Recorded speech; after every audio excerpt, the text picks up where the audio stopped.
என் அப்பனே கணேசா, குரு பிரம்மா குரு விஷ்ணு குருதேவோ மகேஸ்வரா, குரு சாட்சாத் பரபிரம்மம் தஸ்மை ஸ்ரீ குருவே நமக. காஞ்சி வாச வித்மகே சாந்தஸ்வரூபை தீமகி தன்னோ சந்திரசேகரேந்திர பிரச்சோதயாத். அரஹர சங்கர ஜெய ஜெய சங்கர, அரஹர சங்கர ஜெய ஜெய சங்கர.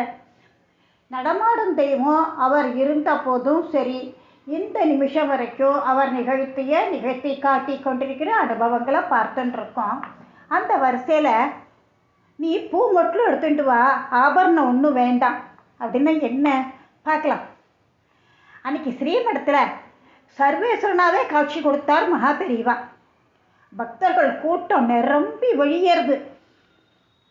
மகானுக்கு சாஷ்டாங்கமாக எல்லாரும் நமஸ்காரத்தை பண்ணிட்டோ, தங்களோட குறைகளை எல்லாம் சொல்லிட்டோ, அவரது திருக்கரத்தால் பிரசாதம் வாங்கிட்டு எல்லாரும் நகர்ந்துட்டுருக்கா. பக்தர்கள்லாம் தாங்கள் எல்லாரும் கொண்டு வந்திருந்த பழங்கள், திராட்சை, முந்திரி எல்லாத்தையும் பெரியவாளுக்கு மேலே சமர்ப்பணம் பண்ணுறா. எல்லாருக்கும் ஆனந்தம் தாங்கலை அன்னையோட தரிசனத்தை பார்த்து. அப்பன்னு ஒரு பக்தர் பெரிய மூங்கில் கூட நிறைய கொன்றை பூக்கள் கொண்டு வந்து பெரியவா கண்ணில் படுற மாதிரி அவருக்கு முன்னாடி வச்சுட்டேன். கொன்றை பூக்கள் எப்படி மலர்ந்து காணப்படுறதோ அந்த மாதிரியே பெரியவளோட முகமும் அன்றைக்கி ரொம்ப ஏகாந்தத்துக்கு மலர்ந்து இருந்தது. ஏன்னாக்க கைலாசநாசனுக்கு சிவருமான் விரும்பி போட்டுக்கிற பூ என்னன்னாக்கா கொன்றை பூ தான். மழை காலத்தில் தான் இது ஜாஸ்தி பூக்கும்.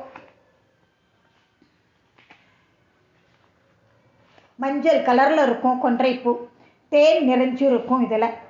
அதில் கைலாசநாதன் சிரசில் அணிஞ்சின்றாருனாக்க அவ்வளவு சந்தோஷமாக அவருக்கு அப்படின்னு புராணங்களே கூட சொல்கிறது. தெரியவா சந்திரமௌலீஸ்வரருக்கு போடலாம் அப்படின்னு நினச்சிட்டு கொண்டு வந்த கூடை பூவை பார்த்துட்டு இருந்தார் மகா பெரியவா. அந்த இடம் பூரா மனம் வீசுறது, கொன்றை பூவோட மனம். பூவில் கூட நிறைய பூ இப்படி வெளியில் வரைக்கும் பிதுங்கி நிற்கிறது பூக்கள்லாம். அந்த பக்தரை பார்த்து பெரியவா கேட்குறா, கூடையில் வேற எங்கேயோ வேற ஏதாவது கொண்டு வந்து வச்சிருக்கியா அப்படின்னு. அந்த பக்தர் தன்னோட கையை மார்பலை வச்சுட்டு இன்னொரு கையால் வாயை மூடிண்டு கொன்றை பூ மட்டும்தான் கொண்டு வந்திருக்கேன் பெரியவா அப்படின்னு பவ்யமாக சொல்கிறார். பார்த்தா அப்படி தெரியலையே. பெரியவா பதிலில் ஒரு பொடி இருந்தது. பெரியவா இப்படி சொன்னதும் அந்த பக்தருக்கு ஒன்றுமே புரியல. இதற்கு என்ன பதில் சொல்கிறதுன்னு வீழ்ச்சின்னு இருந்தார். காரணம் அவர் கொண்டு வந்தது கொன்றை பூக்கள் மட்டும்தான். பெரியவா இப்படி சந்தேகத்தோடு கேட்குறாரு, அப்படி கூடைக்குள்ள வேறு என்ன இருக்கும்? அங்கே இருந்த ஒட்டுமொத்த பக்தர்கள் கூட்டமும் அப்படியே பார்க்கறது பெரியவா என்ன சொல்ல போகிறான்னு. பெரியவா புன்னகையோடு அந்த பக்தரை பார்த்து சொன்னார், ஈஸ்வரனுக்கு பிரியமான புஷ்பங்களை மட்டும் நீ கொண்டு வரல, அந்த சர்வேசனோட ஆபரணத்தையும் சேர்த்து கொண்டு வந்திருக்க அப்படின்னார். கொன்றை பூக்களை கொண்டு வந்த பக்தருக்கு அங்கே கூடியிருந்த மடத்து சிப்பந்திகளுக்கு ஒன்றுமே புரியல. எல்லாரும் பெரியவாளையே பார்க்குறா. பக்தரும் ஒன்றுமே பேசாமல் பெரியவாளோட முகத்தையே பார்த்துன்னு இருக்க. ஒன்று பண்ணு, இந்த காலியாக இருக்கிற 2 மூங்கில் தட்டை எடுத்துக்கோ, அந்த பக்கம் கொண்டு வையே, நீ கொண்டு வந்திருக்கிற பூக்களெல்லாம் அந்த தட்டில் கொட்டு, கொஞ்சம் தள்ளி ஓரமாக எடுத்துன்னு போய் கொட்டு, ஜாக்கிரதை அப்படின்னு வேற சொல்லிட்டேன். பெரியவா இது சொன்னாலும் அதில் ஒரு அர்த்தம் இருக்கும் அப்படின்னு தெரிஞ்சது எல்லாருக்கும். பெரியவா சொன்ன மாதிரி 2 தட்டுகளை எடுத்துக்கிட்டு கொஞ்சம் ஓரமாக போனார். அந்த பூக்களை கூடை மெதுவாக கயத்தெல்லாம் அவுத்துட்டு கூடை மேலே கயத்தை அவுத்துட்டார். பூக்களை ஒரு தட்டில் கொட்டினார் கவனமாக. அவ்வளவுதான். தட்டில் கொட்டின உடனே அடுத்த வினாடி புஷ்ஷுன்னு ஒரு சர்ப்பம் சீரிண்டு மூங்கில் தட்டிலேருந்து எகிரி குதித்து வெளியே போயிடுத்து.